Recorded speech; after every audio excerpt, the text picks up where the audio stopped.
What's up everybody, I'm Chris Forsberg, Formula Drift Champion, and welcome back to another installment of Drift Car Dynamics. On the previous episodes, we showed you the key components to getting our new engine package up and running, including the turbo and fuel setup. But now we want to keep all that extra power nice and cool with a brand new cooling system. And of course, we're going to top off the entire build with some interior and exterior upgrades.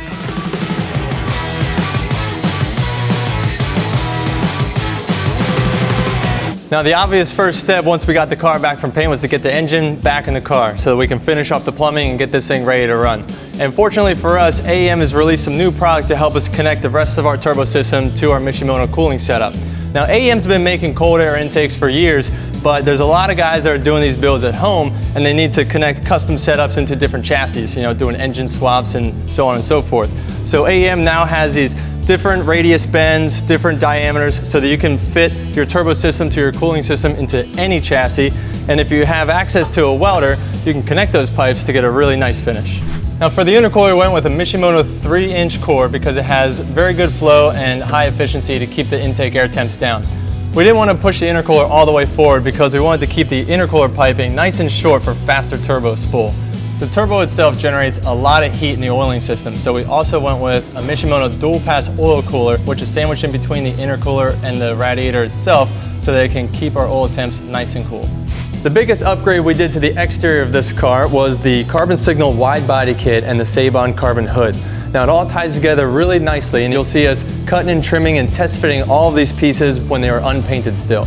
One of the things I always recommend when you have a whole new kit, it is exciting to get that thing painted and get it ready to put on the car, but you always want to take the time and install it first so you can get everything fitting perfectly, so once it comes back from paint, it all just pops into place.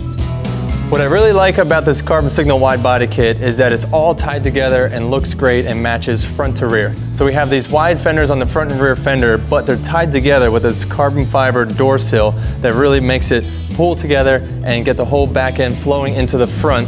So the entire front end is inspired from the vintage Datsun race cars, where they actually went with this more pointy front end, which they call the G-nose front end, which is more aerodynamic for racing.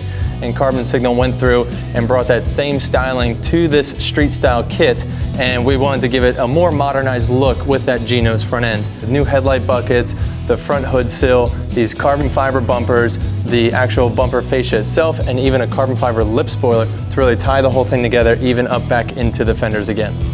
To go with the same look and feel, we went with Dapper lighting headlights, which actually convert the old glass style bulbs to a new plastic cover with a halo and an HID lens to have a much brighter light, which is great versus the old factory units on these cars for when you're driving late at night. Now, since this isn't just another drift car build where we rip all the interior out, throw a bucket seat in, and call it a day, this is going to be a street car, daily driven, so I wanted to have a lot of the amenities of a street car to make it more comfortable when I'm driving down the road. So we went with reclinable Recaro seats that have real nice bolsters to keep you in place. As far as the rest of the interior, we went with some speed hut gauges, which we did custom faces to give you the same look and feel of the factory Datsun gauges.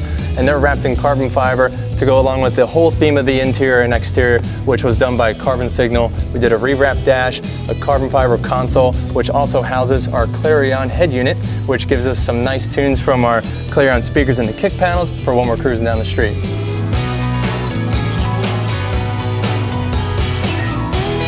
Well, there you have it. This build is ready to hit the track. It's absolutely beautiful and I love the way it came out. But on the next episode, we're going to take it out to the track for a proper shakedown and show you how to set up all the suspension components for your driving style.